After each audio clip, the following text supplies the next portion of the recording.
কথায় আছে বাঙালির 12 মাসে 13 পার্বণ। প্রত্যেক পুজো এবং পার্বণের মাহাত্ম্য আর গুরুত্ব এক এক জায়গায় এক এক রকম।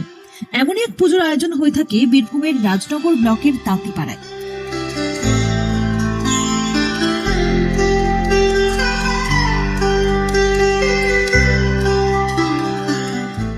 এখানকার মোদক সমাজের পরিচালনায় আয়োজিত হয় গণেশ জননী পুজো।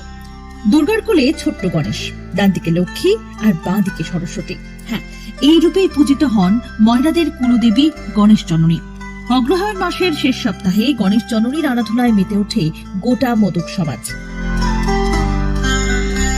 পুজোর কটা দিন হই হই করে কাটান সকলে। পারিবারিক পুজোর সঙ্গে জড়িয়ে রয়েছে কিছু বিশেষ উপাচারও, যেমন পুজোর দিন প্রতিটি ময়রা বা মোদক পরিবারে পুঁটি মাছ ও বরবটি কলাই রান্নার আয়োজন রাখতেই হয়। আনুমানিক প্রায় 350 বছর ধরে চলে আসছে এই রীতি। এই গণেশ জননী পুজো আনুমানিক প্রায় 350 বছরের অধিক প্রাচীন। এই পুজো হয় মূলত মোদক সমাজের পরিচালনায়, অর্থাৎ ময়রা সম্প্রদায় যারা, তাদের পরিচালনায় এই পুজো হয়। এই পুজোর একটা বিশেষত্ব হচ্ছে, আজকে এই গণেশ জননী পুজোয়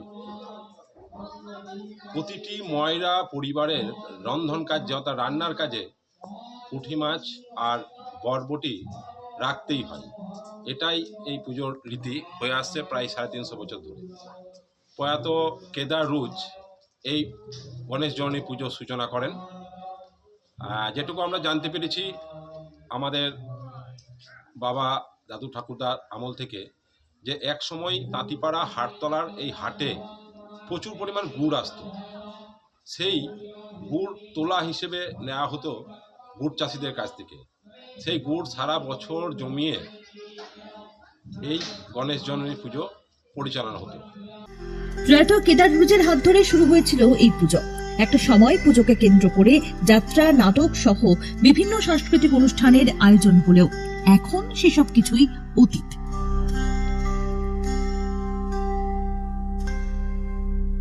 তবে পুজোর আনন্দে ভাটা পড়েনি। আমাদের গণেশ জননী পুজো আজকে, এটা মোটামুটি প্রায় 350 বছরের পুরাতন পূজা, মোদক সম্প্রদায়ের পূজা।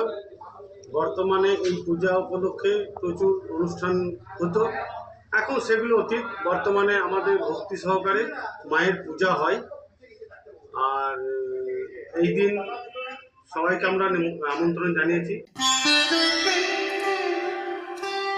সাবেকিয়ানায় ভর করে আজও নিষ্ঠা আর ভক্তি ভরে মোদক পরিবারে গণেশ জননী পুজো হয়ে আসছে। এই পুজোয় অংশগ্রহণ করেন তাঁতিপাড়া, বক্রেশ্বর, গোহালিয়াড়া, লাউজোর, খয়রাডিহির প্রায় শতাধিক ময়রা পরিবার।